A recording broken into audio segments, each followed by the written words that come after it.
may sound run-of-the-mill, but Janice Haley has taken her love of felines to the extreme, keeping 2 huge tigers in her back garden. They rub me in the face, they'll let me kiss them on the nose, we can cuddle with them, we can lay with them, we hand feed them, we bring them everything that they need. Sabre, a 600-pound male white Bengal, and Janda, a 400-pound Bengal female, have lived with her since they were cubs. Most people, normal people, would think this is a crazy thing to do. We love the bond that we have. You're within inches of their face when you're feeding them. Your hand is in their mouth. You have 3-inch canines right around the side of your hand, and yet still have all my fingers and toes. 57-year-old Janice and her husband David work around the clock to care for 6-year-old Sabre and 12-year-old Janda. But only happened upon their extraordinary life when she decided to quit her boring day job. This adventure began back in 1995 when I was working behind a desk doing tedious work, and I really wanted to get back outside, and my husband came up with this idea of working with these wild exotic animals. Despite tigers having a fearsome reputation, Janice has never been short of people wanting to help out. Oh, here we go. Pretty much everyone that comes here to interact with them, my volunteers, are all basically part of their family. Like most young males, Sabre can get a little boisterous, but that's not enough to keep Carrie Yates from helping out. I don't get scared when the tigers are dragging me around the cage. They're doing it in play, and it's a relationship that we have, especially Sabre. I've been there with him since he was 2 weeks old and have gone through all the raising and the training and just kind of growing up with him. You're not biting my nose. The playtime it's good for them, and they don't make it scary. He's not aggressive when he's dragging me around. He's doing it out of our relationship, and it continues the bond, I guess. Janice understands people may disagree with her decision to raise the cats in captivity, but says Sabre and Janda have a good quality of life. People who consider it cruel to keep them in captivity have a point to a point. It is not the ideal place for a tiger to be, in a cage. But at this point in the wild, there isn't a lot of hope for them out there anymore. And if there aren't some of them still left in cages, there aren't going to be any left at all in a couple of years from now. We hand feed them 3 times a day, every single day, and they are provided for and loved here. In my opinion, I wouldn't mind being a tiger in my backyard. After spending more than 12 hours caring for Janda and Sabre, Janice can finally try to get some rest herself before it all starts again tomorrow. These 2 tigers are what we live for, what we do everything for.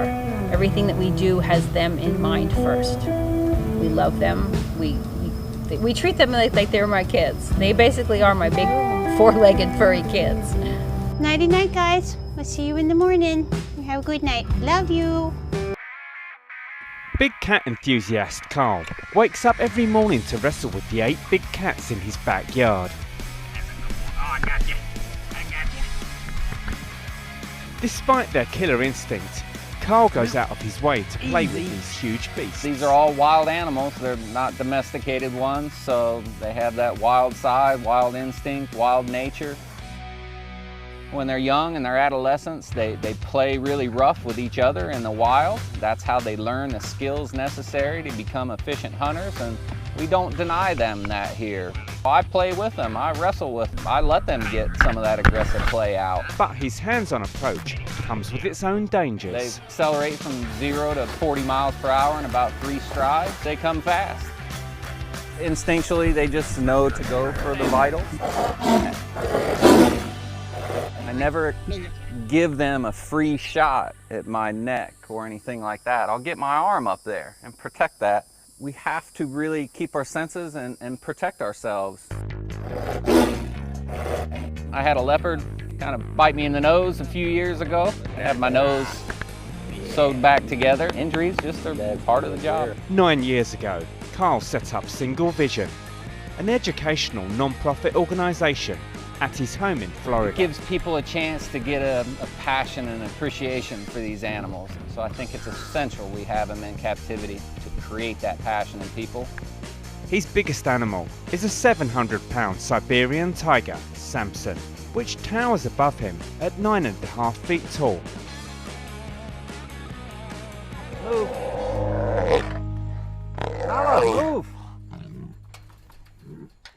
Each week, Carl buys a massive 1,500 pounds of meat, and the cats can devour 200 pounds in a night. Now here's where the relationship with me and the cats does change. You can see he's showing possessiveness.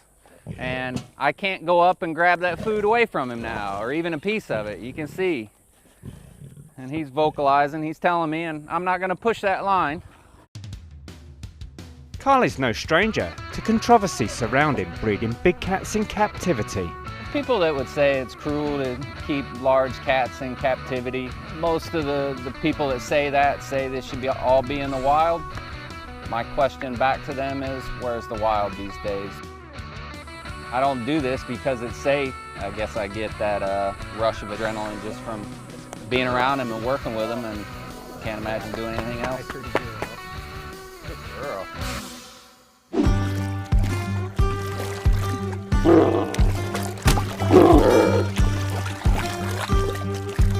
Let's put it this way, they are exotics, they are dangerous animals. I have tranquilizer guns so we can tranquilize them if we have to. Nobody's going to get hurt not unless you just climb into the pen and be stupid. 62-year-old truck driver Bonnie Hart keeps 2 grizzly bears and a white tiger in her back garden. Pebbles can get a little cantankerous at times, and she slapped me with her claws and has bit at me a couple of times, but nothing like attack me. With a combined weight of over 600 pounds, Pebbles and Bam Bam have lived with Bonnie since they were cubs. And if that wasn't enough, 6-year-old white Bengal tiger Anushka lives in the pen next door. Me and Anushka are, I'm mama and she's baby. And I mean, I can hand feed her, I can pet her, I can do whatever I want with her. Bonnie also lets her grandchildren interact with them. I think it's really cool. I mean, it's definitely a different experience. Bears are my favorite animal, like overall. It was in my shoe. I don't go in the tiger pen because, it's a tiger. These bears have been around a lot of people. They don't know tricks. They don't know to sit, lay down, stand up on a box, but you can get in there and you can love on them and you can pet them. And I've socialized them a lot. Looking after these animals is an expensive business. You're looking at probably $1,000, $1,500 more a month just to feed these animals. I feed her probably between 14 and 20 pounds a day. There you go. Get 1 each. There you go. What? Feed a bear. Come on, girl. These bears, I've tried, I've tried fish, I've tried salmon. They don't want it. They want their berries, their watermelons, their cantaloupes, the candy. They love cookies, marshmallows. They love anything that's sweet, and they will almost mug you for honey. You're such a good boy. Oh, they're bears. Bonnie regularly has people over to see her animals. My neighbors, they love it. They bring their families over. If someone tried to take them away, it would be a very different story. I would shoot them. Point blank. Come on my property and try to take my animals. I don't care if it's tigers, bears, horses, or dogs. Somebody's gonna get shot. There isn't one out here that I don't care for. It has changed me. I mean, I've been doing this since I was a little girl. It makes you have responsibility. It makes you realize that life is precious, and you should enjoy every moment of it.